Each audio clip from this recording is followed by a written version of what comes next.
এবার যদি আসি দ্রাব্যতা আর দ্রাব্যতার গুণফল, এই পার্টটা এখন আমাদেরকে দেখা লাগবে, বুঝতে পারছো?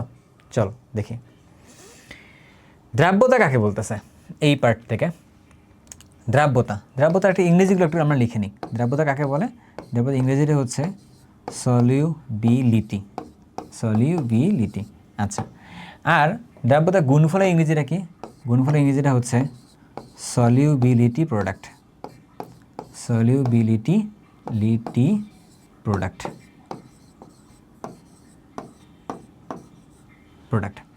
এখন এই দ্রাব্যতাকে এস দিয়ে প্রকাশ করে, এইটাকে এসপি অর্থাৎ এটা যেহেতু একটা ধ্রুবক মান, এটাকে একটা কে দিয়ে প্রকাশ করছে, সেখান থেকে এস আর পি নিয়ে কে এসপি দিয়ে প্রকাশ করছে আর কি। আসবো আমরা এই পয়েন্টগুলোর মধ্যে, সমস্যা নেই। শুরুতেই আমরা যাচ্ছি হচ্ছে কোথায়? দ্রাব্যতাতে। শুরুতে আমরা যাচ্ছি কোথায়? দ্রাব্যতার পয়েন্টে। আচ্ছা, একটু ভালো করে এই পয়েন্টটা বুঝবা, ভালো করে এই পয়েন্টগুলো বুঝবা। দ্রাব্যতা বোঝার আগে আমাদের একটু দ্রবণ সম্পর্কে আইডিয়া নিতে হবে। দ্রবণে কি আছে? দ্রাবক থাকে, আর কি থাকে? দ্রবণে কি থাকে? দ্রব্য থাকে আর কি, তাই না? তুলনামূলকভাবে যেটা পরিমাণ কম থাকে তাকে দ্রব্য বলে, যেটা পরিমাণটা বেশি থাকে তাকে দ্রাবক বলে, ঠিক আছে? আর এই দ্রবণ আসলে কি? দ্রবণ আসলে একটা সমসত্ব মিশ্রণ। দ্রবণ হলো একটা সমসত্ব মিশ্রণ, ঠিক আছে? সমসত্ব মিশ্রণ দুই ধরনের, সমসত্ব হয়, অসমসত্ব হয়, এরকমভাবে আসতেছে। এই পয়েন্টটা অনেকে বলছো একটু ডিটেলসে আস্তে আস্তে পড়ার জন্য আর কি, আমরা একটু আস্তে আস্তেই যাব। আচ্ছা, এখন দ্রাবক আছে, দ্রব্য আছে, মানলাম। ইংরেজিতে কিছু টার্ম বলে রাখি, নাহলে এবার আমার সাথে ঝামেলা লাগতে পারে, মাঝে মধ্যে বাংলা ইংরেজি দুটো বলতে পারি। এই জন্য দ্রবণের ইংরেজিটা কি? সলিউশন। দ্রবণের ইংরেজিটা হচ্ছে সলিউশন। দ্রাবকের ইংরেজিটা কি? দ্রাবকের ইংরেজিটা হচ্ছে সলভেন্ট। দ্রবের ইংরেজিটা কি?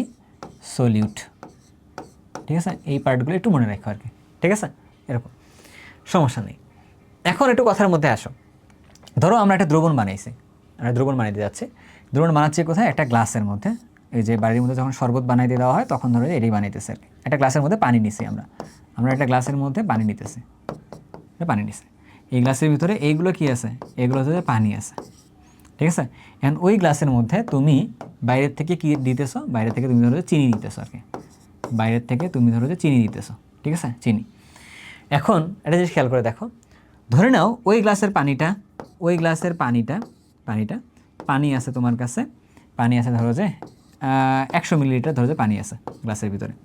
বাট ওই 100 মিলিলিটার পানির মধ্যে তুমি কয়েকভাবে চিনি দিছো, আর কি। চিনি দেওয়ার সময় একবার দিছো ধরো যে 5 গ্রাম চিনি দিছো, একবার ধরো যে তুমি এখানে 30 গ্রাম চিনি দিছো, একবার ধরো যে তুমি এখানে ধরো যে আরও বেশি দিছো, ধরো 100 গ্রাম চিনি দিছো, তাই না? ধরো এরকম করতে ভিন্ন ভিন্নভাবে চিনি দিছো আর কি। তাহলে ভাইয়া ভিন্ন ভিন্নভাবে দেওয়ার কারণে প্রবলেম কী হয়েছে? প্রবলেম তো কিছু হয় নাই। আচ্ছা, আগে একটু জিনিস বুঝো, 5 দিছো, 30 দিছো, এত দিছো, বাট এইটা তুমি তোমার ইউনোনিমাসভাবে দিছো, তোমার ইচ্ছা মতো তুমি দিছো, কিন্তু এই পানিটার একটা নির্দিষ্ট ধারণ ক্ষমতা আছে না? অবশ্যই আছে। যেমন ধরো তোমাকে একটু সহজ করে বলি, তোমার যে কলেজে যে ক্লাসরুম ছিল, এখানে সিট সংখ্যা ছিল কতটা? ধরো যে 100 জন ছিল। এখন তোমার সিট সংখ্যা আমি ধরো ডিফাইন করে দিয়েছি ছিল হচ্ছে 100 জন। এখানকার জন্য এই পানিটা একটা ক্লাসরুম, যার মধ্যে সিট সংখ্যা কত আসলে? 30। একবার ধরো প্রথম দিন একবার কি বসছে? 5 জন আসছে, তাহলে কয়টা সিট খালি আছে? 25টা সিট খালি আছে। 30 জনে 30 জনই আসছে, তাহলে সেটা কত হলো? পূর্ণ হয়ে গেছে। এখানে কত আসছে? 100 জন আসছে, 30 জন পূর্ণ হয়ে আরও 70 জন বসে আছে, তাই তো?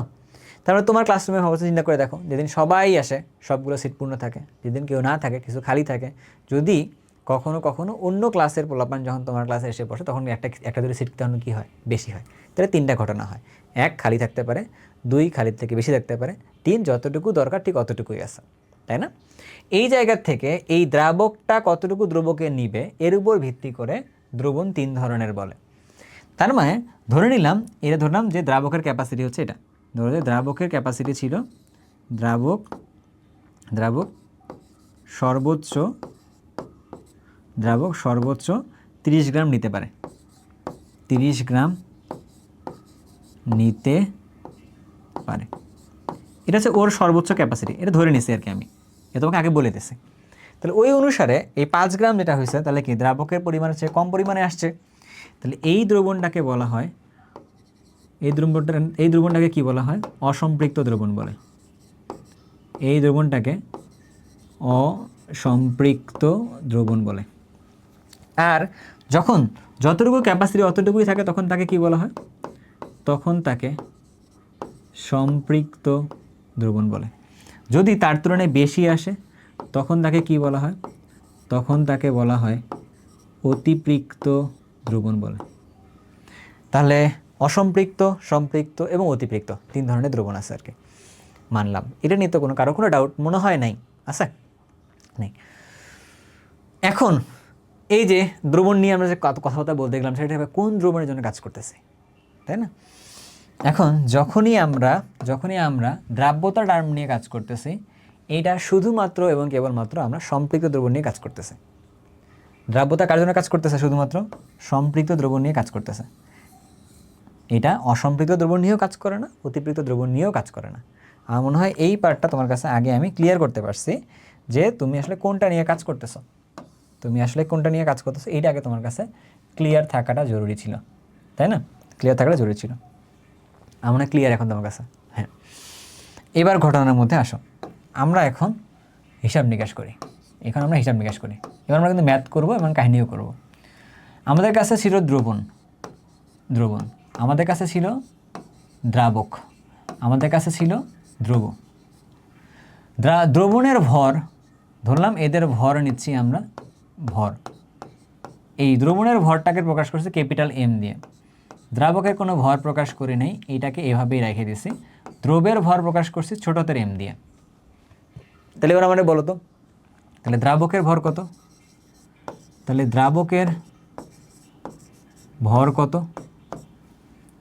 তাহলে দ্রাবকের ভর capital M minus small M, হয়েছে? হ্যাঁ। তাহলে এবার তুমি আমারে বলো, তাহলে দ্রাব্যতা কাকে বলে? দ্রাব্যতা কি?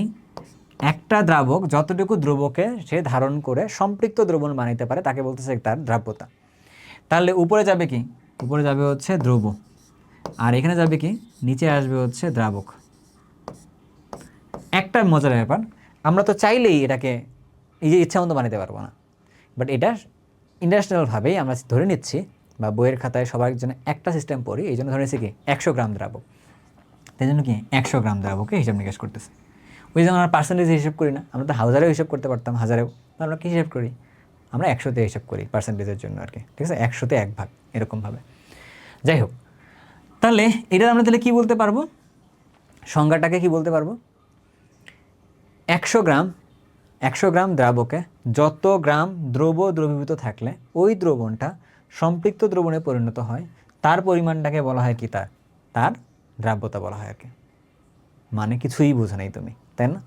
আচ্ছা আসো, এই জায়গার জন্য যদি আমরা বলতাম ওই চিনির পানির দ্রবণের মধ্যে তার দ্রাব্যতা কত, তাহলে তুমি কি বলতা? তাহলে তুমি বলতা এরকম, 100 গ্রাম পানিতে 30 গ্রাম দ্রবীভূত আছে, তার মানে ওই চিনির দ্রাব্যতা কত এখন? 30। তার মানে এইটা যদি 100 গ্রাম হয়, ঠিক আছে, এটা তো 100 গুণ আছেই, তাহলে এটার পরিমাণটা তখন তার কী হবে? তার জন্য তার দ্রাব্যতা হবে। ধরলাম এটা হয়েছে 500, সমস্যা নাই, এটা তো 100 দিয়ে কাটাকাটি চলে যাবে, এই দ্রব্যকেও এটা দিয়ে ভাগ দিতে হবে, তখন তার দ্রাব্যতা বের হবে আর কি। তাহলে দ্রাবকটা কম বেশি হইতে পারে, আমরা হিসাব নিকাশ করবো কিসের মাধ্যমে? 100 দিয়ে। তাহলে সংজ্ঞাটা আরেকবার রিভাইজ করো। কি বলতেছিলাম? 100 গ্রাম দ্রাবকে যত গ্রাম দ্রবীভূত থাকলে ওই পুরো দ্রবণটা সম্পৃক্ত দ্রবণে পরিণত হবে, তখন ওই দ্রবের পরিমাণটাকে ওই দ্রবণের তার দ্রাব্যতা বলে। বুঝতে পারছি? তবে এখানে ছোট্ট একটা কাহিনী আছে, আমরা মনে হয় সবাই মিস করে যাচ্ছি। সেটা কি? যেহেতু এই জায়গাটায় দ্রাবক যেটা আছে, এই দ্রাবকটার একটা ঝামেলা আছে, তাপমাত্রার উপর নির্ভরশীল। তাপমাত্রা যদি আমরা কম বেশি করি তাহলে কি হবে? তখন এইটার ক্যাপাসিটিও কম বাড়া করবে আর কি।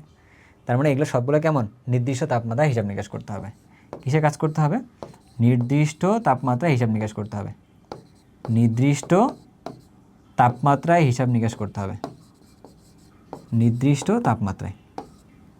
আচ্ছা বুঝলাম, নির্দিষ্ট তাপমাত্রায়।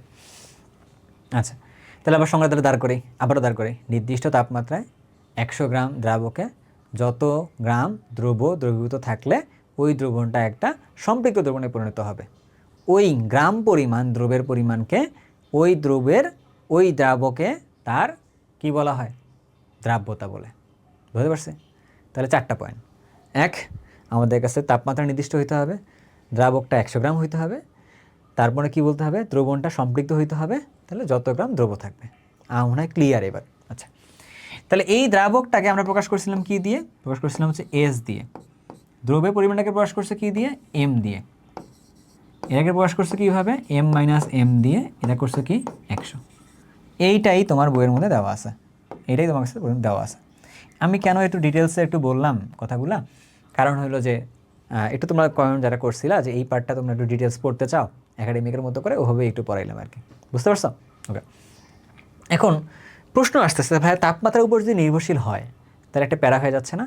যে তাপমাত্রা কম বেশি করলে কি দ্রাব্যতা চেঞ্জ আসবে, হাবিজাবি জিনিসপত্রগুলো হবে কি না? তো চলো একটু দেখি আর কি এটা। চলো সেটা একটু দেখি। সেটা ঘটনাটা কি ঘটবে এবার? ঘটনাটা ঘটবে হচ্ছে এরকম। একটু খেয়াল করতে হবে। কি খেয়াল করতে হবে সেটা?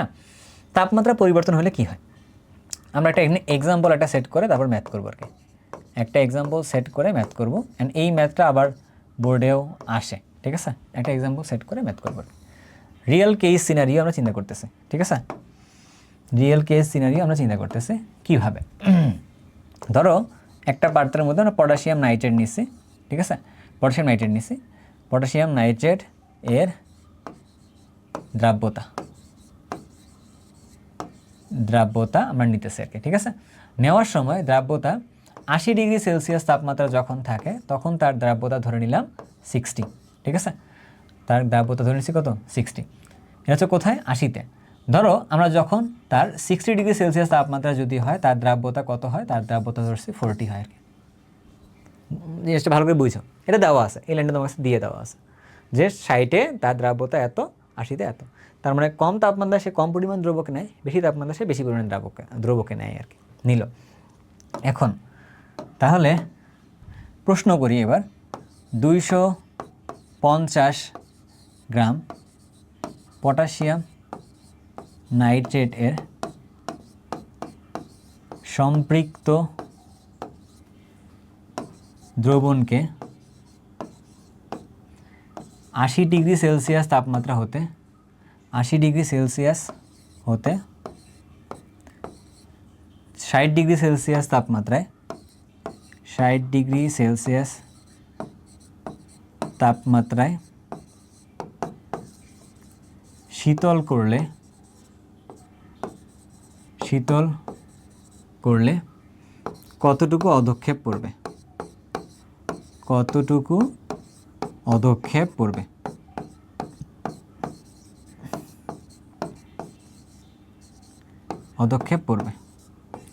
তুমি এটা ফর্মুলা দিয়েও করতে পারো, তুমি এটা কি দিয়েও করতে পারবা, আবার তুমি এটা হচ্ছে যে নিজে ঐকিক নিয়ম করেও করতে পারবা।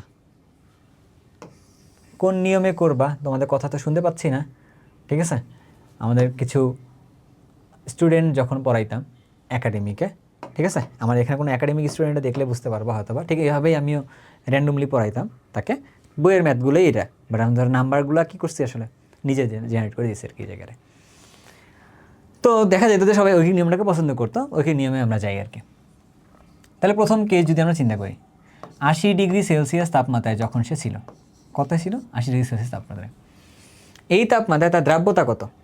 তার দ্রাব্যতা হচ্ছে 60। আচ্ছা, দ্রাব্যতা 60 মানে কি? এর দ্রব্যের পরিমাণটা না, দ্রাব্যটা 60 মানে কি? দ্রব্য 60। আর দ্রাবক কত? দ্রাবক হচ্ছে 100 গ্রাম, তাই না? এই কথা মানে তো এটাই বোঝায়। আচ্ছা, তাহলে আমরা কি বলতে পারি? এখান থেকে বলতে পারি এরকম 160 গ্রাম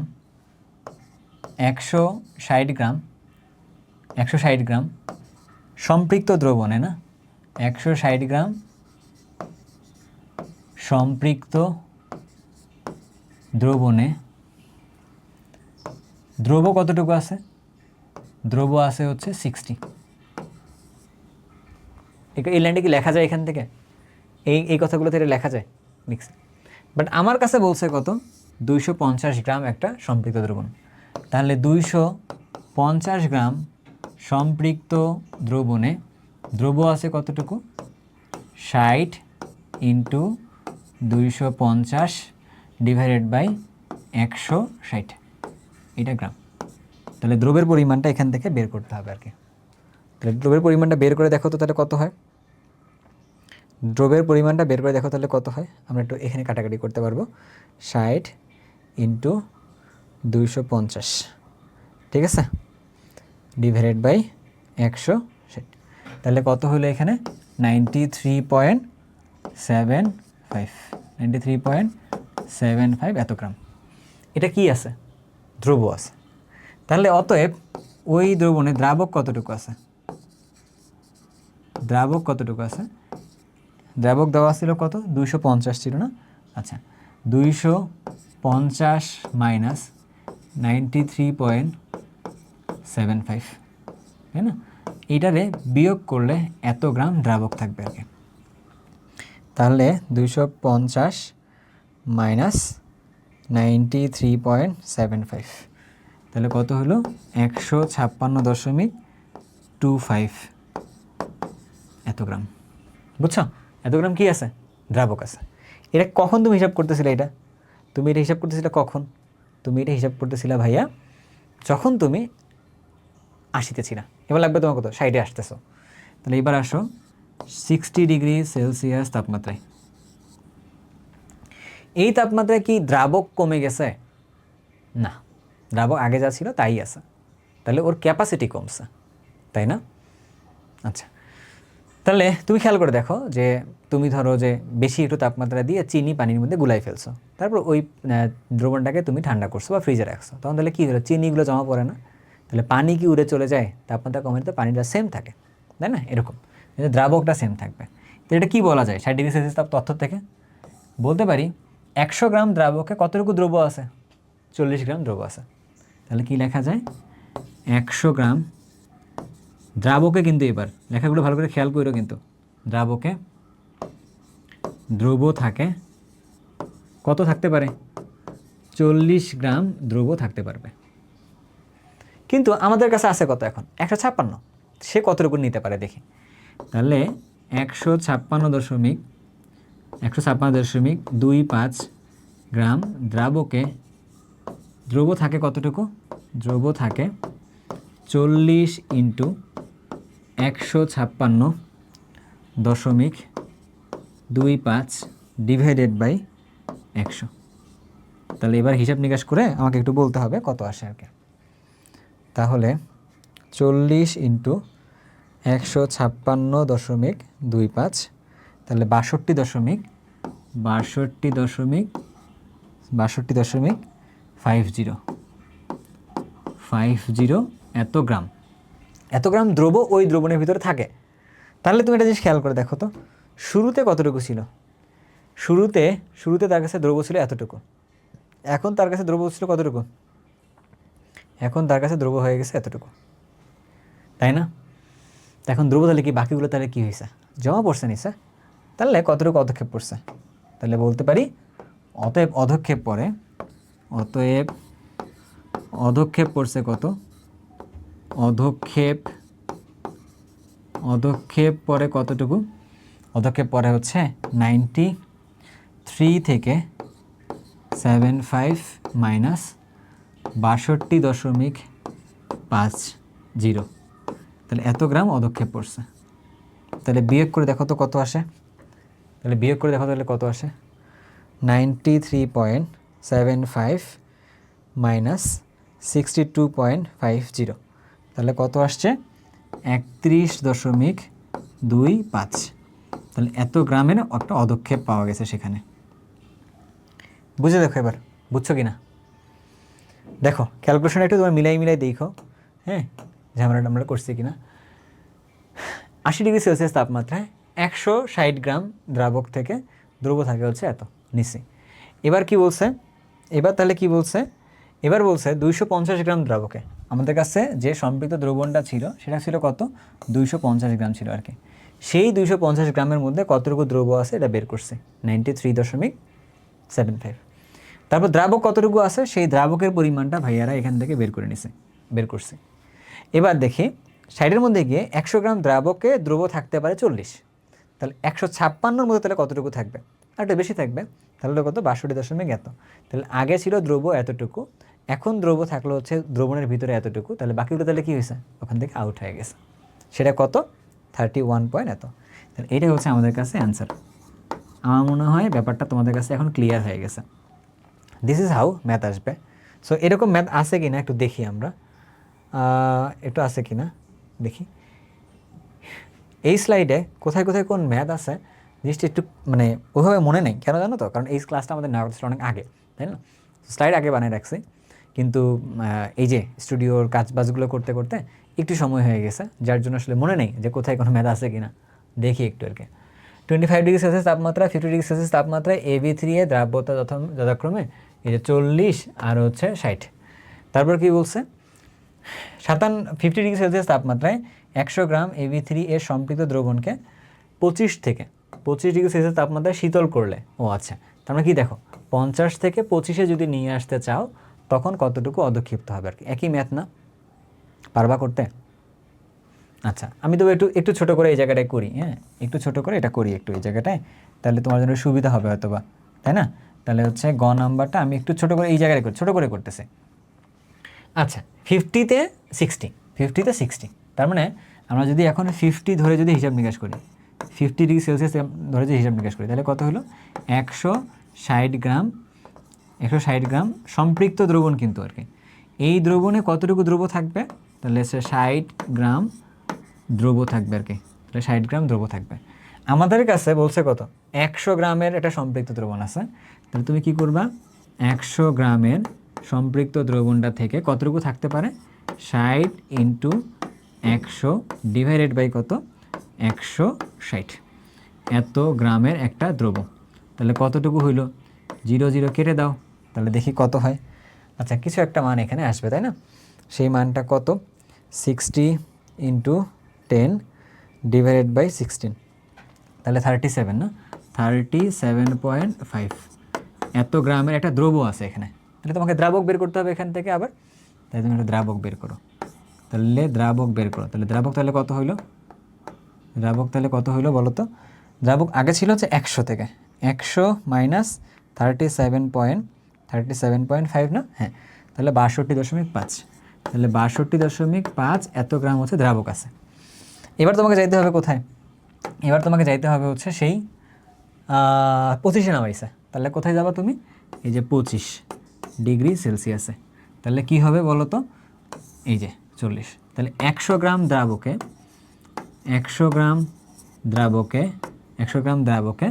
আমাদের কাছে দ্রব্য থাকে কত, দ্রব্য থাকতে পারে হচ্ছে 40। আমাদের কাছে দ্রাবক আছে কত, আছে হচ্ছে 62.5 এত গ্রাম দ্রাবকে, তাহলে দ্রব্য থাকে কত, 40 ইন্টু 62.5 ডিভাইডেড বাই কত বলো তো ভাইয়া, 100। এখন এখান থেকে তুমি একটা হিসাব নিকাশ করে আমাকে মানটা বলতে পারবা কত আসছে। 40 ইন্টু 62.5 নিলাম ডিভাইডেড বাই হচ্ছে 100, তাহলে হলো 25, তাহলে এটা দাঁড়াইলো, তাহলে 25 থাকতে পারে। তাহলে এখানে হলো 25, আগে থাকতে এতটুকু থাকতে পারতেছিল, তাই না? তাহলে তুমি এবার আমরা বলো, তাহলে অধক্ষেপ তাহলে কতটুকু হইলো, তাহলে অতএব অধক্ষেপ, তাহলে ক্যালাসের পরিমাণ, ক্যালাস মানে তো অধক্ষেপ, তাই না? তাহলে হচ্ছে ক্যালাস এর পরিমাণ তাহলে কতটুকু হবে, 37.5 মাইনাস এত, তাহলে কত হলো 12.5 এত গ্রাম অধক্ষেপ আকারে পড়বে আর কি, তাই তো? জিনিসটা ক্লিয়ার হয়েছে না, বলো ক্লিয়ার হয়েছে? ওকে, সো এই ম্যাথটা এই পর্যন্তই আর কি, বাকিটা আমরা করবো এখানে, এই জায়গাটা আমরা করবো, বাট আপাতত না, পরে। চলো, আমরা যেন কোথায় ছিলাম, আমরা এখানে ছিলাম, এইবার যাব হচ্ছে ঠিক এখানে আর কি। এখান থেকে শুরু করব কোনটা, এখান থেকে শুরু করব আমরা হচ্ছে দ্রাব্যতার গুণফল, যেটাকে কিনা আমরা কেএসপি দিয়ে প্রকাশ করছি একটু আগে, বা লেকচারের শুরুতেই আমরা যখন এটা পড়তেছিলাম তখন এটা বলে আসছি, তাই না, কেএসপি দিয়ে। সেই পার্টটা আমাদের কাছে গুরুত্বপূর্ণ না, আমরা একটু ভেঙে ভেঙে দেখবো আর কি। আগে যদি বলি দ্রাব্যতার গুণফল একটা ধ্রুবক মান যা নির্দিষ্ট তাপমাত্রায় থাকে, এবং দ্রাব্যতার গুণফল দ্রাব্যতার গুণফল, ঠিক আছে, কার জন্য হয়? স্বল্প দ্রবণীয় লবণের জন্য প্রযোজ্য আর কি। স্বল্প দ্রবণীয় তড়িৎ বিশ্লেষণের জন্য প্রযোজ্য, ঠিক আছে। স্বল্প দ্রবণীয় পদার্থের জন্য প্রযোজ্য দিলাম, ঠিক আছে, পদার্থের জন্য প্রযোজ্য, কাজে লাগবে। আচ্ছা, এই তথ্যটা মনে রাখো একটু, এটা কার জন্য প্রযোজ্য? স্বল্প দ্রবণীয় পদার্থের জন্য প্রযোজ্য আর কি। এই লেখাটাকে একটু মনে রাখতে হবে, এই লেখাটাকে। আচ্ছা, এবার আসো আমরা এরকম কাউকে একটা নিলাম, ধরো যে নিছি কাকে, ধরো যে নিলাম হলো AlOH3, এটাকে আমরা নিলাম। এটাকে যদি আমরা ভেঙে লিখি তখন এটাকে কিসে পরিণত করা যায়? স্বল্প দ্রবণীয়, যেহেতু বহুমুখী চিহ্ন দিয়ে লিখতে হবে। লিখলে তাহলে কি হলো? Al3+ এর সাথে OH এর সাথে কয়টা? 3টা আছে আর কি এখানে। তাহলে এইটার দ্রাব্যতা যদি S হয়, তাহলে এটা তাহলে কত হবে? S হবে। এটা তাহলে কত হবে? 3S হবে। সমসত্ব দ্রবণ যেহেতু, প্রত্যেকটা পার্টের সাথে জিনিসটা করে গুণ হয়ে যাবে আর কি, হইল। তাহলে কেএসপি যদি বের করতে চাই, কেএসপি মানে কি? কেএসপি হোক বা কেআইপি হোক, প্রত্যেকটা আয়নের ঘনমাত্রা গুণফল, যেখানে তাদের নিজস্ব যে মূল সংখ্যাগুলো সেটা তাদের পাওয়ার হিসেবে ইউজ হবে। তাহলে কি হইল?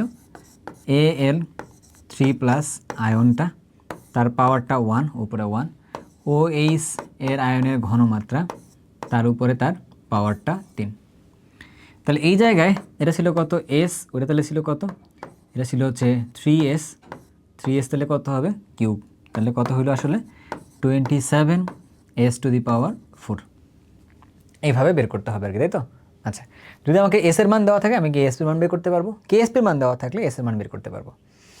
অ্যান্ড শুধুমাত্র এটা দেখলাম কার জন্য? এখানে এরকম আরও কিছু দেখতে পারি, যেমন ধরো আমরা প্র্যাকটিসের জন্য করি কাজটা। ধরো Al2SO4 সাথে আছে 3, তাহলে এক্ষেত্রে তাহলে কত হবে কেএসপির মানটা? এর জন্য কেএসপির মান তাহলে কত হবে? এখানে একটু যদি খেয়াল করে দেখো, এটার জন্য 2S তার উপরে স্কোয়ার, 3S তার উপরে কিউব।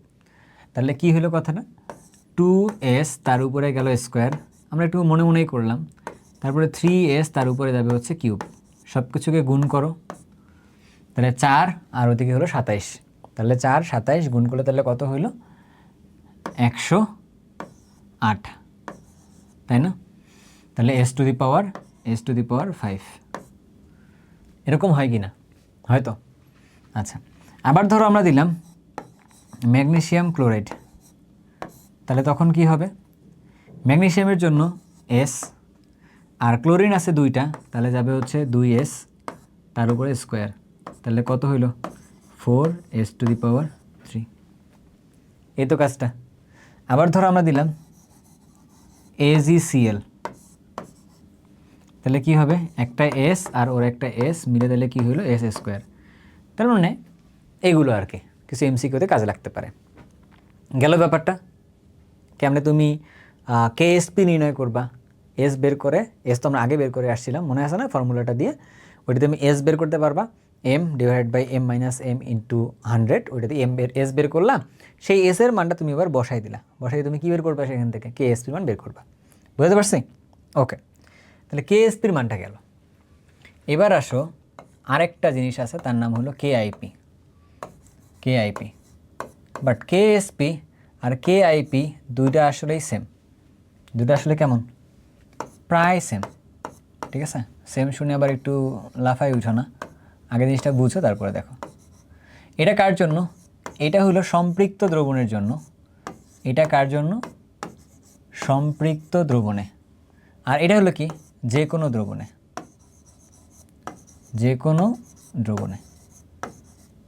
ঠিক আছে? এটাতে তুমি কি করছো? ক্যাটায়ন এবং অ্যানায়নের গুণফল করছো, এখানে তাহলে তুমি কী করবা, ক্যাটায়ন এবং অ্যানায়নের গুণফল করবা। এটা কি ছিল, এই দ্রবণের মধ্যে ক্যাটায়নের ঘনমাত্রা নিছো, সেখানে উপরে তার পাওয়ার দিছো, ধরো যে এক্স ছিল, এক্স দিলা। তুমি এখানে কি করছো, তুমি এখানে অ্যানায়ন নিছো, অ্যানায়নের মধ্যে তার পাওয়ার দিছো, যদি ওয়াই থাকে তো ওয়াই দিছো আর কি। এই তো কাজ। আচ্ছা, এখানেও তোমার সেম কাজ, এখানেও তোমার সেম কাজ, বাট ছোট্ট একটু ডিফারেন্স আছে, সেই ডিফারেন্সটা ম্যাথ করতে গেলে বোঝা যাবে। এখানেও তোমার সেম কাজ, এখানেও এক্স, এখানেও ওয়াই, এগুলো কোনো ডাউট নেই। শুধু ঝামেলাটা কোথায় আছে, কেএসপির সময় ভিতরে সংখ্যাগুলো দিয়ে গুণ করতে হয়, সমসত্ব দ্রবণ হিসেবে আমরা জানি তাই, বাট এখানে আমরা জানি না এখনও, এটা বের করতে হবে আর কি।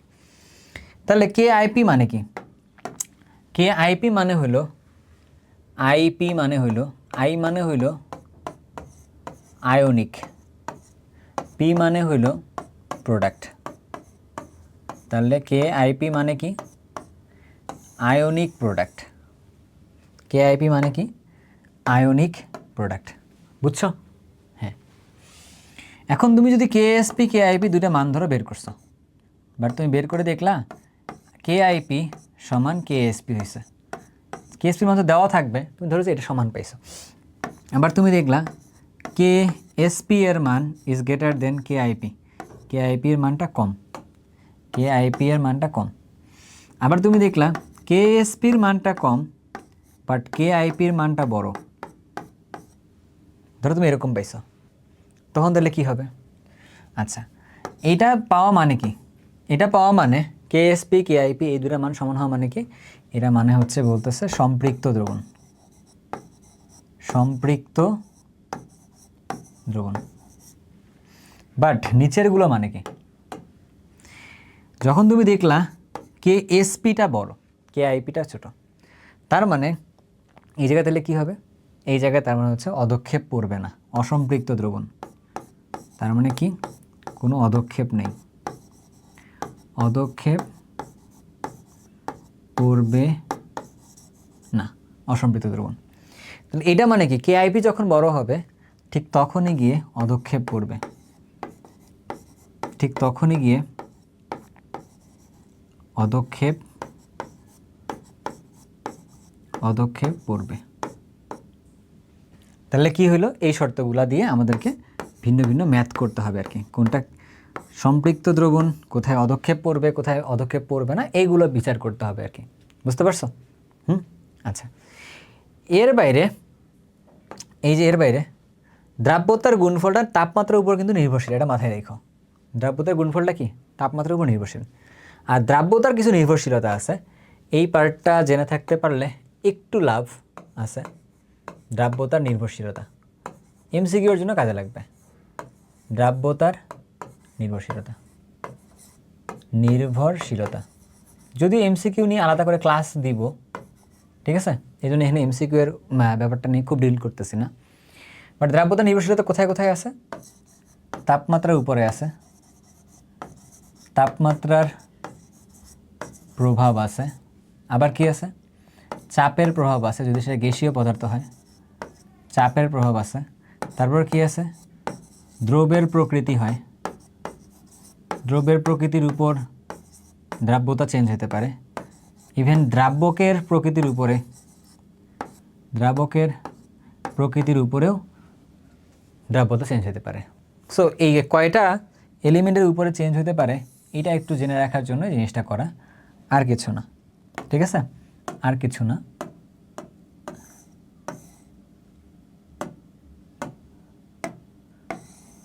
না। জাস্ট এতটুকুর জন্য এটা করা আর কি। বুঝছো? ঠিক আছে, এবার আমার মনে হয় ম্যাথ করতে যাওয়াটা ভালো। আরেকটা জিনিস আছে, কমন আয়ন ইফেক্ট, এটা আসলে ম্যাথ করতে গিয়ে আসবে হয়তো, বা তখন আমরা এটা পড়ে ফেলবো আর কি, তার আগে না। বুঝতে পারছো? চলো আমরা দেখি,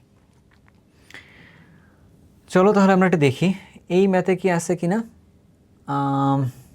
হ্যাঁ, এটা কমন আয়ন ইফেক্ট বা সমায়ন প্রভাব, এটা পরে পড়ি। আমরা এইদিকে কিছু একটা করে আসি আগে, তারপরে এইদিকে এ মৌলের ইলেকট্রন বিন্যাস দেখছি। উদ্দীপকের দ্রবণ হতে এই প্রশ্নের ঘ নাম্বারটাকে আমরা সলভ করছিলাম, মনে হয় না, করে নিই, সমস্যা নেই। উদ্দীপকের দ্রবণ হতে এ এত অধক্ষিপ্ত হওয়ার সম্ভাব্যতা মানে অধক্ষেপ পড়বে কিনা এটা বিচার করতে বলছে। তাহলে আমাকে তাহলে কী করতে হবে, অধক্ষেপ পড়বে কিনা? শর্ত তো একটাই, আমাকে দেখতে হবে কে আইপি আর কে এসপির মাঝখানে সম্পর্ক ঠিক কেমন আছে, তাই না? আচ্ছা, এখানে অলরেডি দিয়ে দেওয়া আছে এত এর দ্রাব্যতার গুণফল মানে কে এসপি দেওয়া আছে। এটা কি দেওয়া আছে তার? এটা তার কে এসপি দেওয়া আছে, কে আইপি বের করতে হবে। গেল? আচ্ছা, প্রথমে আগে ডিসাইড করে নিবা যে তোমাকে কি বের করতে হবে, আগেই অ্যান্সার করতে যাবা না, তাহলে ঝামেলায় পড়ে যাবে আর কি। তবে এই দ্রাব্যতা গুণফলের যে ম্যাথগুলো হয় না, এটা খুবই প্রেডিক্টেবল, একটা টাইপেরই ম্যাথ আসে, প্যারানোর কিছু নেই। আমরা তো একটু দেখি এ যেন কি ছিল, এ হচ্ছে ক্রোমিয়াম, তাই না? এ হচ্ছে ক্রোমিয়াম গেল, সমস্যা নাই। আগে তুমি বিক্রিয়াটা একটু লিখো, আগে তুমি বিক্রিয়া লেখো। কি বিক্রিয়া লিখবা? ধরো যে ক্রোমিয়াম নাইট্রেট লিখলাম। এই দ্রবণের মধ্যে কি অ্যাড করছো? Potassium hydroxide. তাহলে পটাশিয়াম হাইড্রোক্সাইড অ্যাড করছো। অ্যাড করার পরে কি উৎপন্ন হবে? ক্রোমিয়াম হাইড্রোক্সাইড উৎপন্ন হবে, তার সাথে পটাশিয়াম নাইট্রেট উৎপন্ন হবে। তাহলে ব্যালেন্স করার জন্য তাহলে কী করতে হবে? এখানে 3 দিছি, তাহলে এখানে 3 দিলে ব্যালেন্স হয়ে গেছে আর কি। আমার লাগবে যেন কোনটা? লাগবে হচ্ছে এইটা। আমার লাগবে কোনটা? আমার লাগবে শুধুমাত্র এইটুকু লাগবে আর কি। কেন? কারণ ওইটার ক্ষেত্রেই বলছে আমারে, তাই না? ওকে, চলো এবার দেখি। আমরা যদি এই যে ক্রোমিয়াম হাইড্রোক্সাইড যেটা আছে, এই হাইড্রোক্সাইডের ভেঙে লিখি। ভেঙে লিখলে তাহলে কী লেখা যায়? ক্রোমিয়াম 3+ 3টা OH মাইনাস। বের করতে বলছে কি? KIP। তাহলে KIP যখনই বের করতে যাব, আমার লাগবে কি?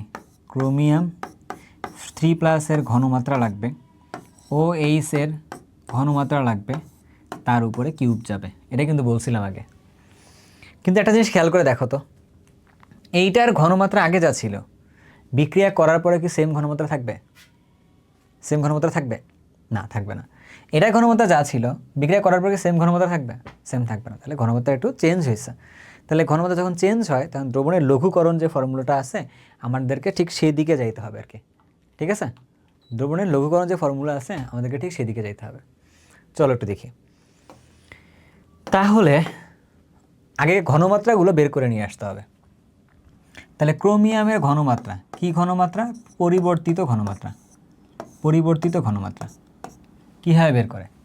এই যে S1 V1 সমান S2 V2 এভাবে বের করে। তাহলে তোমার দরকার S2 মানে S1 V1 divided by V2। তার মানে আগের ঘনমাত্রার আয়তনের গুণফল ডিভাইডেড বাই টোটাল আয়তনটা যেটা, সেটা। তাহলে আমরা দেখি আমাদের কাছে এই যে এটা এ মানে ক্রোমিয়াম নাইট্রেটের সময় ক্রোমিয়ামের ঘনমাত্রা ছিল কত? এটা 4.5 × 10⁻³ তাহলে S1 V1 মানে 4.5 × 10⁻³ এটা S1 V1 কত তার? 10 মিলিলিটার। তাহলে V1 মানে হচ্ছে 10 ডিভাইডেড বাই টোটাল আয়তন কত? এইটা 10, তার মধ্যে আবার 1 মিলিলিটার পটাশিয়াম হাইড্রোক্সাইড ঢালছে আর কি। কয় মিলিলিটার? 1 মিলিলিটার। তো 10 আর 1 কত হয়ে? তাহলে 11। তাহলে হচ্ছে 11 মিলিলিটার। মাঝখানে লিখি, দেখতে সুন্দর লাগবে। তাহলে এটা করলে এর ঘনমাত্রা বের করবে আর কি। বুঝছো? হ্যাঁ। এবার আমরা পরে একবার ক্যালকুলেশন করি। ঠিক সিমিলার উপায়ে OH এরটা বের করি। OH এর ঘনমাত্রা কত ছিল? 0.1 মোলার 1 মিলিলিটার। তাহলে 0.1 মোলার 1 মিলিলিটার ডিভাইডেড বাই হচ্ছে 11। 11 কেন? টোটাল ঘনমাত্রা ছিল 11 আর কি। ঠিক আছে? এরকম। তো এবার তুমি ক্যালকুলেশন বের করো। মাঝখানে ছোট্ট একটু ব্রেক নিয়ে ক্যালকুলেটরটা নিয়ে আসছি। ঠিক আছে? সো 4.5 × 10⁻³ ইন্টু 10 ডিভাইডেড বাই হচ্ছে 11। তাহলে কত ছিল এখানে? 4.09 × 10⁻³ 10⁻³ ওকে। এবার যদি এখানে যাই, তাহলে 0.1 × 1 ডিভাইডেড বাই 11, তাহলে কত গেল? 9.09 × 10⁻³ ঠিক আছে? 0.1 ডিভাইডেড বাই হচ্ছে 11 ডান। তাহলে এটা পাইলাম আমরা, এই দূরে ঘনমাত্রা তার পাইছে, এই দূরে ঘনমাত্রা এখানে বসায় দাও, এবার ঘনমাত্রাগুলো বসায় দাও, ঠিক আছে। ওই ঘনমাত্রা নিয়ে আসো 4.09 ইন্টু 10⁻³ এত, ঠিক আছে, এত কিছু নাই। এবার এইখানে আছে কত 9.09 ইন্টু 10⁻³ এইটার কিন্তু এবার কিউব করতে হবে, ঠিক আছে। আচ্ছা, এগুলো কিন্তু এস না, এগুলো কিন্তু এস না, সম্পৃক্ত ত্বরণের কথা কোথাও বলে নেই এগুলোতে। চলো এবার দেখি, গুণ করে দেখি কত আসে। তাহলে 4.09 ইন্টু 10⁻³ গুণ করলাম 9.09 ইন্টু 10⁻³ তার উপরে আবার হলো কিউব, তার উপরে হলো কিউব দিলাম। তাহলে কত আসলো 3.071 ইন্টু 10⁻⁹ এত আসছে কেআইপির মানটা। কেএসপির মান কত? কেএসপির মান হচ্ছে 6.7 ইন্টু 10⁻31। কেআইপির মান কত? এত। তাহলে কোনটা বড়? তাহলে দেখতে পাচ্ছি অতএব KIP is greater than KSP. KIP is greater than KSP হলে তাহলে কী হয়? সুতরাং অদক্ষেপ পড়বে। সুতরাং কার এটা? AOH, হ্যাঁ, AOH3 এর অদক্ষেপ পড়বে,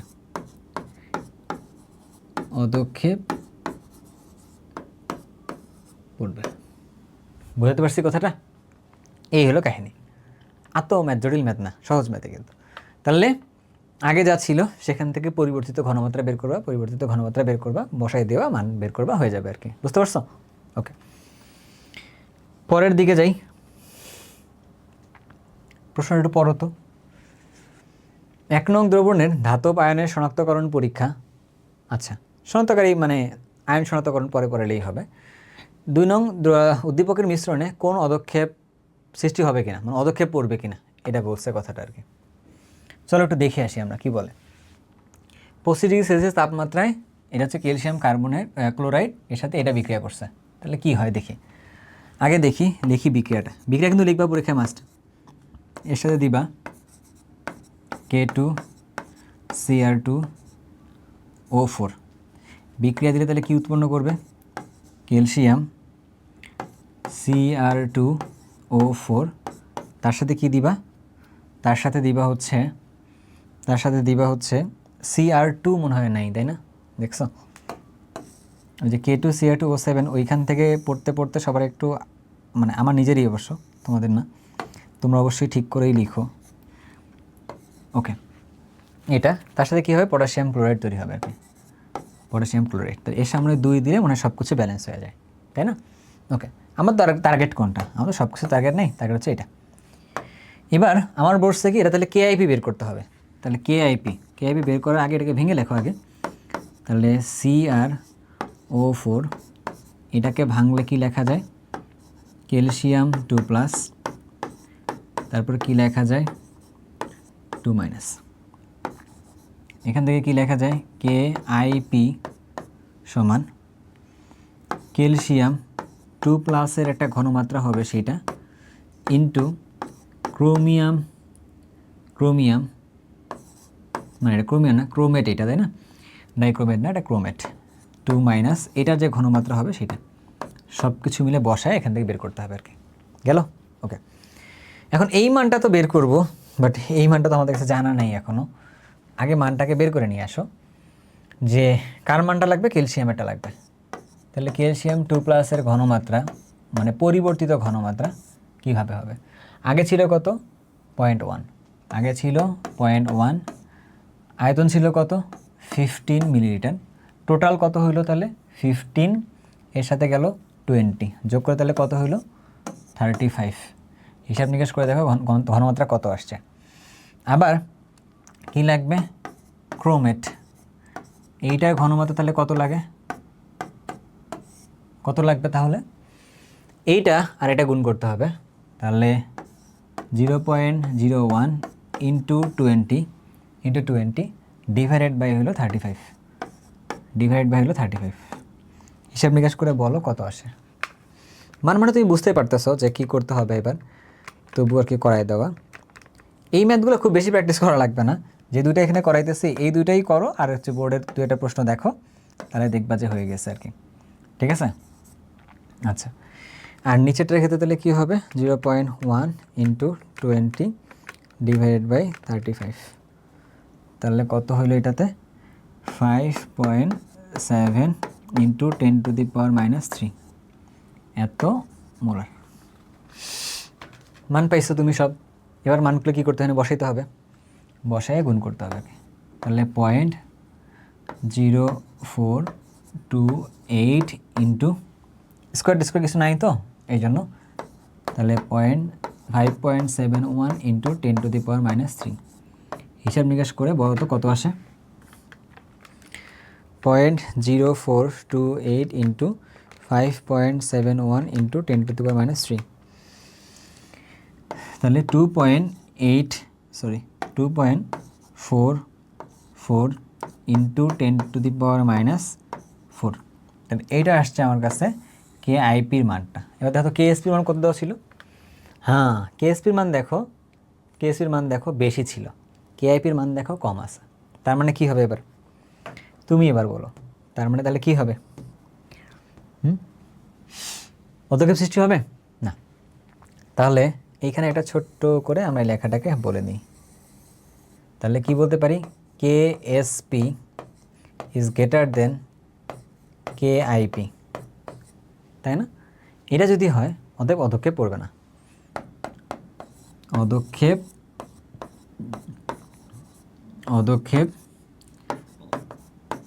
পড়বে না।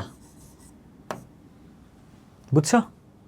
এই কাজ ম্যাথ যথেষ্ট করছো এখান থেকে, আরও ম্যাথ আছে এখানে, দেখি আমরা একটু।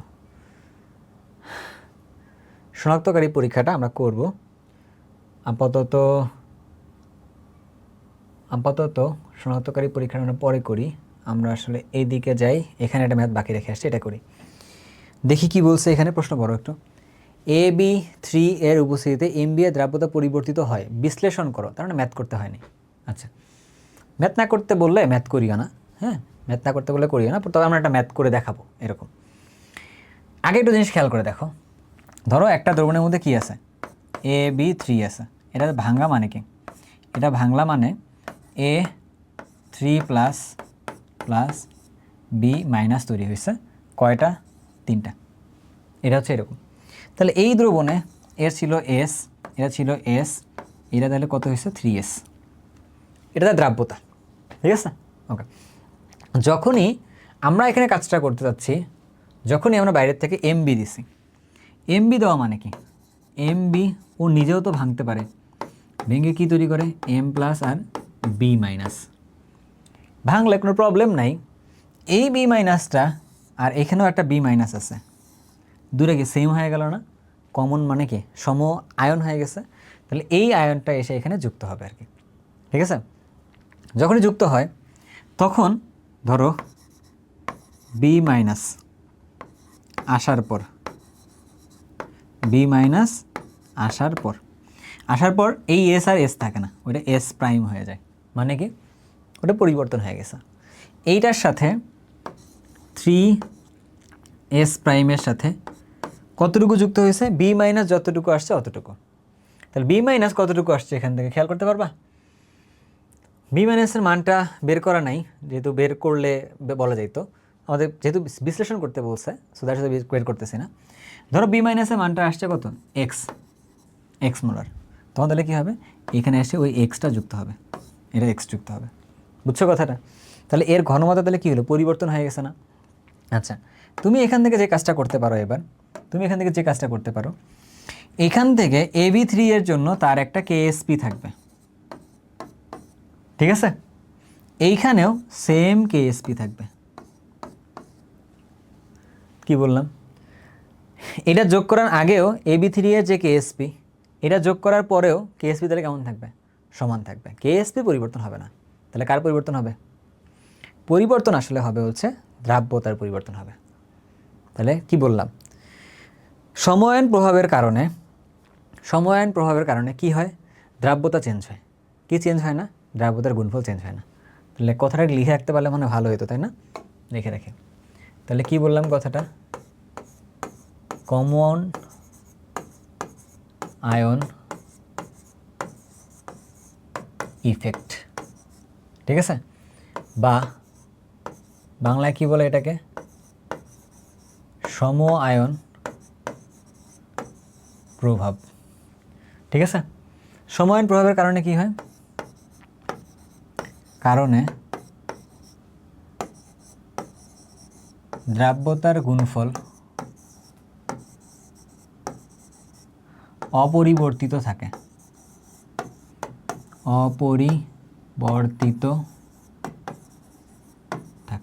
এই কথাটা মাথায় রাখতে হবে, ঠিক আছে? তাহলে কি পরিবর্তন হয়?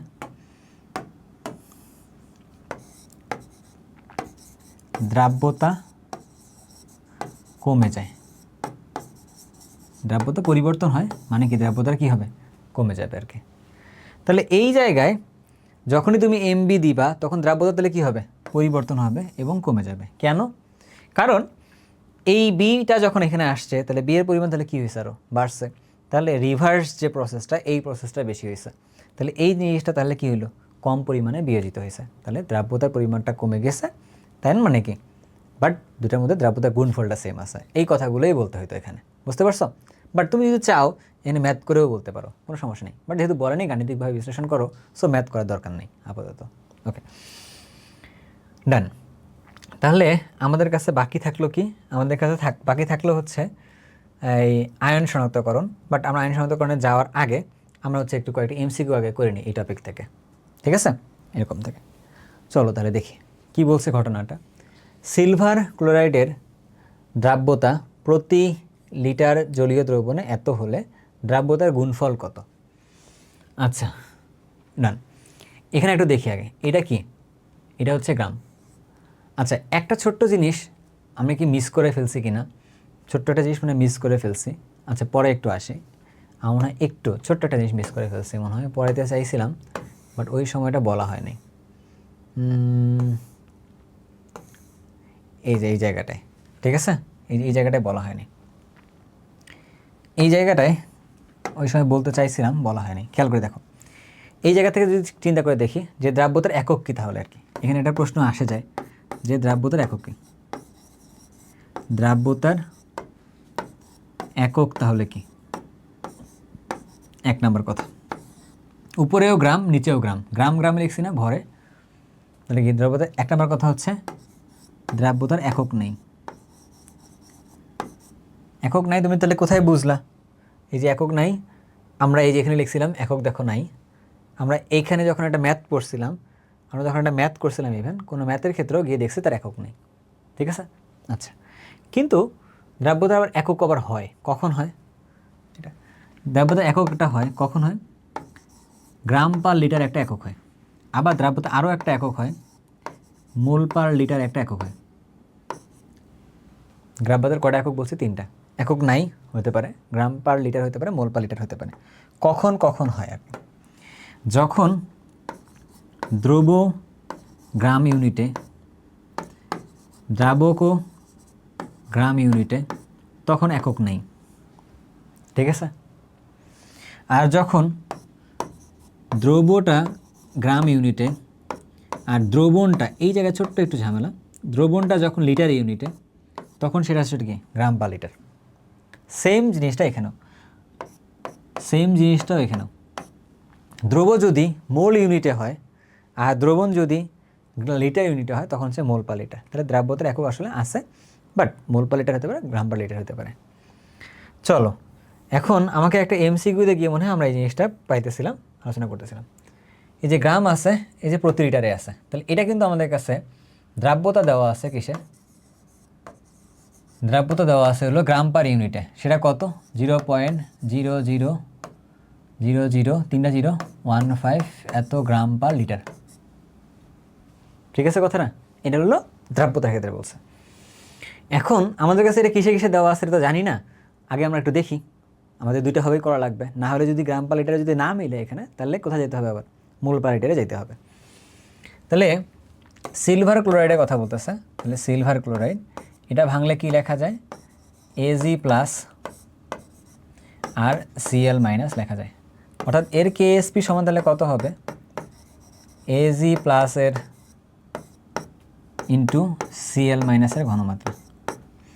এটা যদি এটা S হলে তাহলে S স্কোয়ার হবে আর কি, তাহলে এই মানটাকে স্কোয়ার করতে হবে। আগে আমরা একটু করে দেখি কি হয়, এটা একটু করে দেখি, নাহলে কিন্তু চেঞ্জ করতে হবে।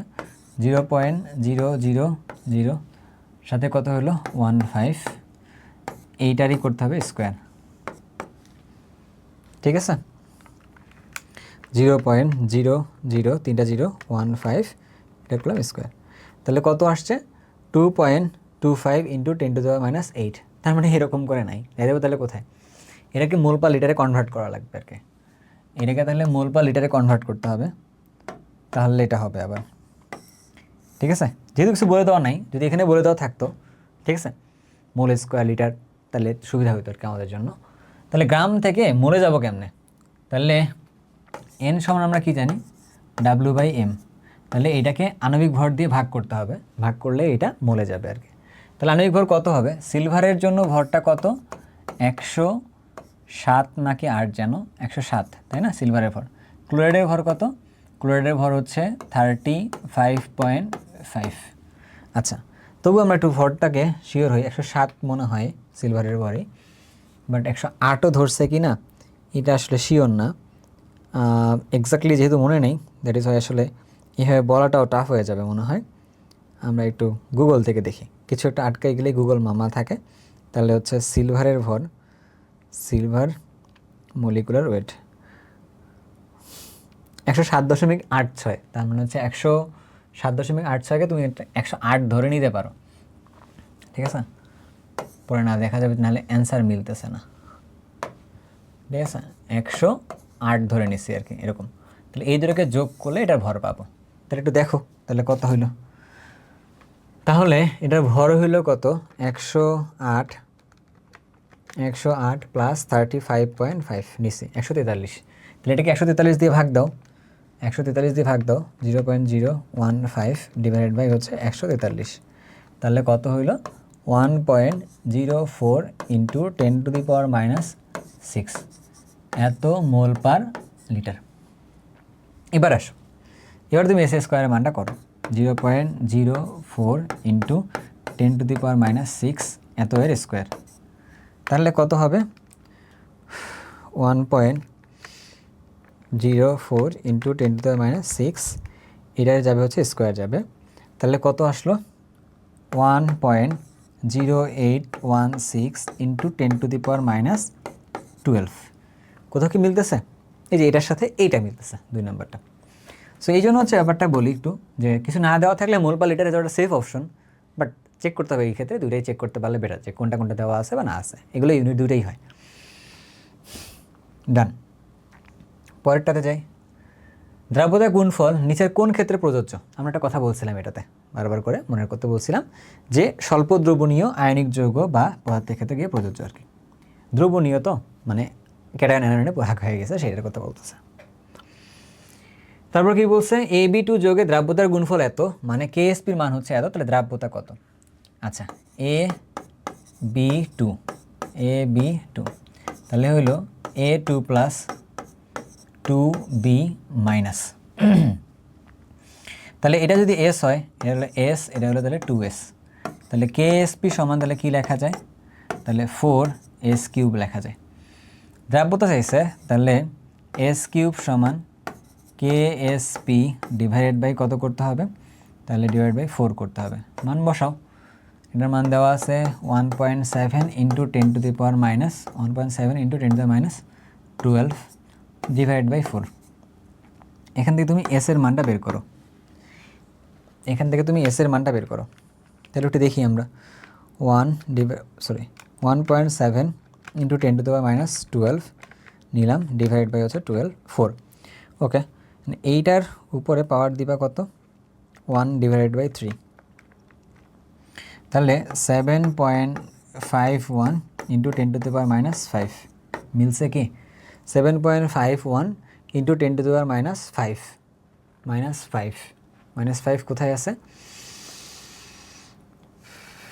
এই যে সি নাম্বারটা আছে 5252, তার মানে এটা। বি কেয়ারফুল, ঠিক আছে ভাই? ওকে, এখানে দেখো যে এলোমেলো করে রাখছে, গ্রাম পার লিটার অমুক তমুক দিয়ে রাখছে। আগে মূল পার লিটারটা মিলাই দেখলা, না মিললে তখন গ্রাম পার লিটারটা মিলাইতে যাইতে হইতো আর কি আমাদের জন্য, বুঝছো? ঠিক আছে। আচ্ছা, তো আমরা আমরা আমরা ওই পয়েন্টগুলোতে যাব। আমরা আসলে একটা পার্ট বাদ দিচ্ছি, শুরুর দিকে একটা পার্ট বাদ দিয়ে আসছি, আর এখানে একটা পার্ট আমাদেরকে পড়তে হবে আর কি।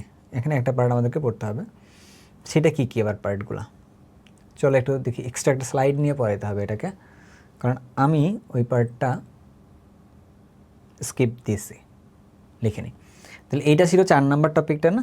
এখানে আমরা একটা টপিক এক্সট্রা নিব আর কি, এটাতে পরে স্লাইডগুলোকে মার্জ করে দিয়ে দেবো না, ঠিক আছে? ওকে, সেটা কি জানো? আয়ন শনাক্ত করার মতন টপিকগুলো। এই টপিকগুলোর থেকে খুবই খুচরা টপিক, তো কিছু স্লাইড এখান থেকে স্কিপ হয়ে গেছে আমার কাছে মনে হইতেছে। কেন? কারণ যে স্লাইডগুলো থেকে আসলে নিছিলাম, অথবা ফাইল 2টা থাকার কারণে একটা ফাইল নিচ্ছে আর একটা ফাইল নেই এরকম, বাট সমস্যা নাই। শুরুতে দেখি কী যেন ছিল আমাদের কাছে আয়ন শনাক্তকরণের মতো জায়গাগুলো আর কি। আয়ন শনাক্তকরণের আগে কোনো একটা মৌলকে তুমি যদি শনাক্ত করতে চাও, মৌলকে যদি শনাক্ত করতে তুমি কী করবা? তুমি মৌলটাকে শনাক্ত করানোর জন্য উপায় আছে। একটা হচ্ছে তার শুষ্ক পরীক্ষা করো, তার তুমি হচ্ছে তার কী করো, তার একটা সিক্ত পরীক্ষা করো আর কি, ঠিক আছে? আয়ন শনাক্তকরণ তার হচ্ছে সিক্ত পরীক্ষা, ঠিক আছে? আচ্ছা, তার শুষ্ক পরীক্ষা তুমি যখন করতে যাবা তখন তাহলে কী করবা?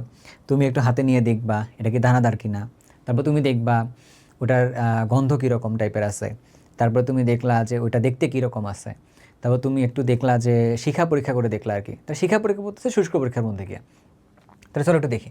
তাহলে প্রথম পার্টটা থাকতেছে হচ্ছে শিখা পরীক্ষা।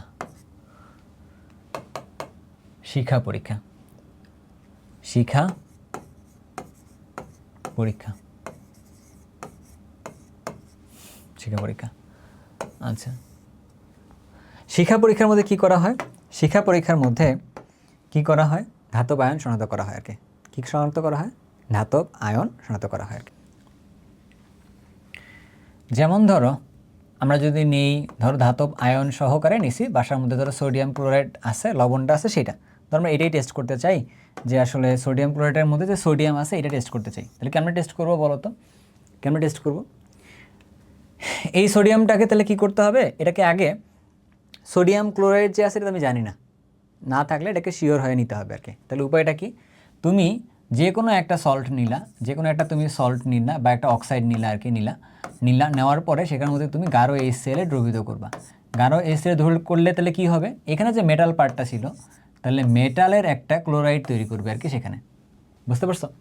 তাহলে এটা হচ্ছে ধাতব ক্লোরাইড বা মেটাল ক্লোরাইড বললাম।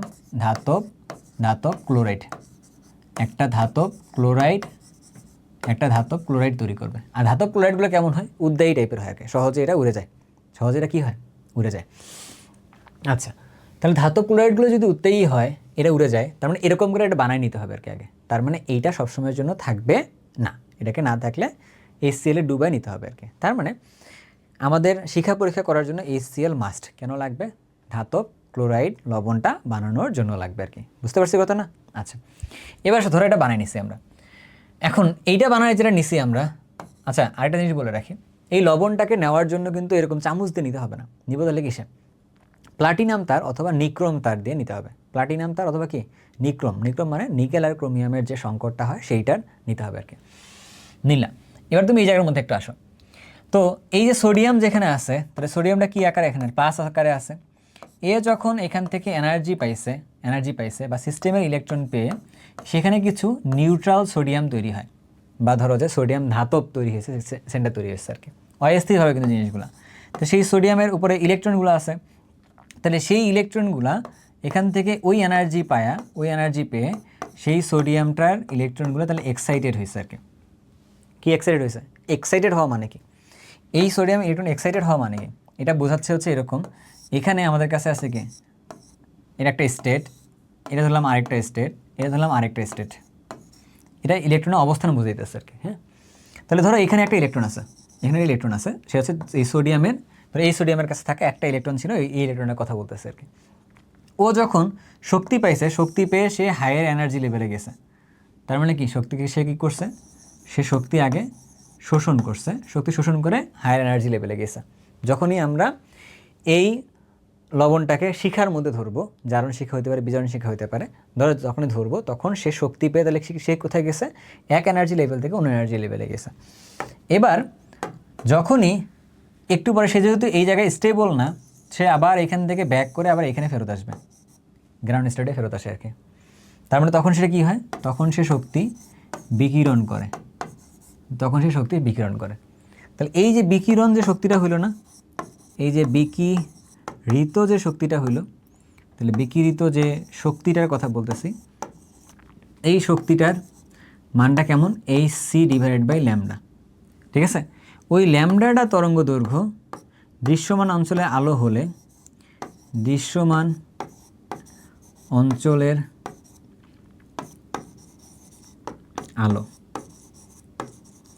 আলো হলে বর্ণ দেখে আয়ন শনাক্ত করা যায় আর কি, মৌল শনাক্ত করা যায়, আয়ন না দিয়ে মৌল লিখে আর কি। ঠিক আছে, দেখে মৌল শনাক্ত করা যায়। ঠিক আছে, সেটা কীভাবে হলো তাহলে, যেমন ধরো তুমি যদি সেখানে সোডিয়াম মৌলটা থাকতো, তখন সে দিত হচ্ছে সোনালি হলুদ দিত, সে দিত কখন, সোনালি হলুদ বর্ণের একটা ফ্লেম দিত আর কি, বা একটা শিখা দিত। যখনই তুমি একটা শিখার মধ্যে ওকে ধরছো তখন একবার সোনালি, তুমি বাসায় ট্রাই করে দেখতে পারো, গ্যাসের চুলার উপরে একটু সোডিয়াম ক্লোরাইড বা খাবার লবণটা ধরতে পারো একটু হালকা করে, দেখো যখন এটা পুড়ে যাচ্ছে, হ্যাঁ, তখন দেখবে এরকম সোনালি হলুদ দেখা যেতেছে আর কি। যখন তুমি পটাশিয়াম লবণ দিবা তখন এখানে বেগুনি দেখা যাবে আর কি, বেগুনি বর্ণ দেখা যাবে। তুমি এই জায়গায় যদি ক্যালসিয়াম দাও তখন সেখানে ইটের ন্যায় লাল বর্ণ দেখা যাবে। তুমি ওই জায়গায় যদি স্ট্রনশিয়াম নাও তখন তুমি সেখানে রক্ত লাল দেখা যাবে। ঠিক আছে, তুমি যদি সেখানে কপার নাও তখন তুমি সেখানে নীলাভ সবুজ বর্ণ দেখা যাবে। তাহলে কি বললাম, শিক্ষা পরীক্ষার মধ্যে এগুলো, এই মৌলগুলো এই কালারগুলো দেয়। মেকানিজমটা কি বুঝতে পারছি তো নাকি আমরা, যে ওখানে যে ধাতব পার্টটা থাকে সেই পার্টটা ইলেকট্রন পেয়ে সে কিসে পরিণত হয়, সেখানে একটা ধাতু তৈরি হয় আর কি, আগে অস্থায়ীভাবে ঘটনাগুলো ঘটে। সো ওই ঘটনার মধ্যে যখন সে হিট পাইছে না, তখন ওই ইলেকট্রনটা কী হয়, এক এনার্জি লেভেল থেকে অন্য এনার্জি লেভেলে চলে যায়। আবার সে যখন গ্রাউন্ড স্টেটে নামে তখন সে বিকিরণ করে, শোষণের সময় কোনো কালার দেখা যাবে না, বিকিরণের সময় ঠিক আমরা কালারটা দেখতে পারতেছি আর কি। তো দৃশ্যমান অঞ্চলের মধ্যে পড়তে হবে, মানে কত, 380 থেকে 780-র মধ্যে পড়তে হবে আর কি। তো এই কালারগুলো যদি কিছু কালার রিপোর্টেড আছে, অনেকে টেস্ট করে করে দেখছে, তো সেখান থেকে আমরা মিলাই বলতে পারবো আর কি। বুঝতে পারছো? ওকে, ডান। শিক্ষা পরীক্ষার ব্যাপারটা গেল। এবার যাচ্ছি হচ্ছে কোনটা, এবার যাচ্ছি হচ্ছে আয়ন শনাক্তকরণের এখানে। আচ্ছা, আমরা এতক্ষণ বললাম হচ্ছে কি যেন, শুষ্ক পরীক্ষাটা, শুষ্কটা লবণ থেকে করতেছি, সিক্ত পরীক্ষা। সিক্ত পরীক্ষায় যখন যাচ্ছি তখন আমাদের একটা যৌগ দুইটা ভাগে ভাগ হয়, একটা কি হয়, ক্যাটায়ন আকারে ভাগ হয়, একটা কি থাকে, অ্যানায়ন আকারে ভাগ থাকে আর কি। তাহলে ক্যাটায়নকে তুমি কীভাবে শনাক্ত করবা, ধরো তোমার কাছে আছে কপার 2+ একটা ক্যাটায়ন আছে, তোমার কাছে ধরো যে Al3+ একটা ক্যাটায়ন আছে, তোমার কাছে ধরো যে জিঙ্ক 2+ একটা ক্যাটায়ন আছে, তোমার কাছে ধরো যে আয়রন 2+ একটা ক্যাটায়ন আছে, তোমার কাছে ধরো যে আয়রন 3+ একটা ক্যাটায়ন আছে। তুমি কীভাবে শনাক্ত করবা বলো, তুমি কীভাবে শনাক্ত করবা? এগুলোতে তোমার আসলে মানে মুখস্থ না, ঠিক এরকম বলাটা ঠিক হবে না। তুমি এখানে কি দিতে পারো, ধরো যে অ্যামোনিয়াম হাইড্রোক্সাইড তুমি যদি দাও তখন কি হয়, অ্যামোনিয়াম হাইড্রোক্সাইড তুমি যদি দাও কম পর্যায়ে দিলে প্রথমে হালকা নীল হবে, বা যদি বেশি পর্যায়ে দাও তখন এটা কি হবে, তখন টেট্রাঅ্যামিন কিউপ্রিক 2+ তৈরি হবে। যদি এখানে সালফেট থাকতো তাহলে টেট্রাঅ্যামিন কিউপ্রিক সালফেট তৈরি হতো। আচ্ছা, এখানে যদি আমরা দেই অ্যামোনিয়াম হাইড্রোক্সাইড দিলে তখন কি হবে, অ্যালুমিনিয়াম হাইড্রোক্সাইডের একটা, আচ্ছা এটা নীল কালারের হবে আর কি, ঠিক আছে, এটা নীল বর্ণ। এটা তাহলে কি হইলো, এটা দেওয়া মানে সাদা বর্ণের একটা পদক্ষেপ পড়বে।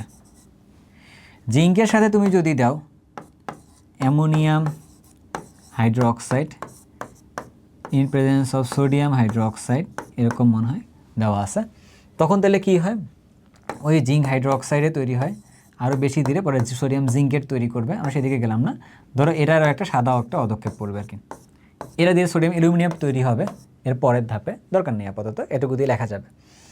তুমি যদি এখানে দাও অ্যামোনিয়াম হাইড্রোক্সাইড, একটা জিনিস দিয়ে দেখো অনেকগুলো শনাক্ত করা যাইতেছে, দিলে তাহলে কি হয়, FeOH2 তৈরি হয়, তাই না? আচ্ছা, তখন তাহলে কী হলো, এটা দিবে হচ্ছে সবুজ বর্ণের দিবে, সবুজ বর্ণ দিবে, সবুজ বর্ণের একটা পদক্ষেপ দিবে। তুমি যদি এর সাথে অ্যামোনিয়াম হাইড্রোক্সাইড দাও, অ্যামোনিয়াম হাইড্রোক্সাইড দাও, তখন তাহলে কী দিল, এরকম করে দিল, তাহলে এটা বাদামি বর্ণ দিবে, বাদামি বর্ণ দিবে, বাদামি বর্ণ দিবে, বুঝছো? ঠিক সিমিলার উপায়ে আমরা যদি এরকম করি K4FeCN6, ঠিক আছে, ধরো এইটার মধ্যে আমরা কি দিব, এটার মধ্যে আমরা কাজ করতে চাই কি জানো, এটার মধ্যে আমরা কয়েকটা জিনিস দিব এটার মধ্যেই, ঠিক আছে, এটার মধ্যে আমরা কয়েকটা জিনিস দিব, দেখি পারি কিনা আমরা দিতে, এটার মধ্যে কয়েকটা জিনিস আমরা দিব, ওকে ডান।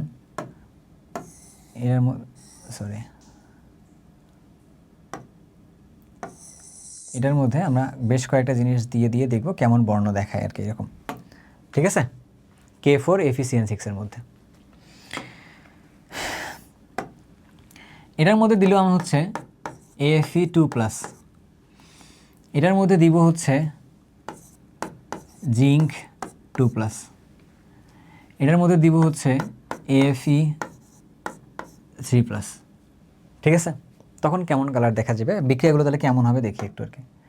আচ্ছা, ভালো করে বুঝো জিনিসটা, 2+ না, এখানে দেওয়া আছে কয়টা, পটাশিয়াম আছে 4টা, তাহলে 2টা চার্জ, এখানকার 2টাকে সরাই দিবে, স্টিল 2টা থাকবে, তার মানে কি থাকবে, এখানে K2 থাকলো, সাথে একটা Fe আসছে, এনে কি যাবে FeCN6,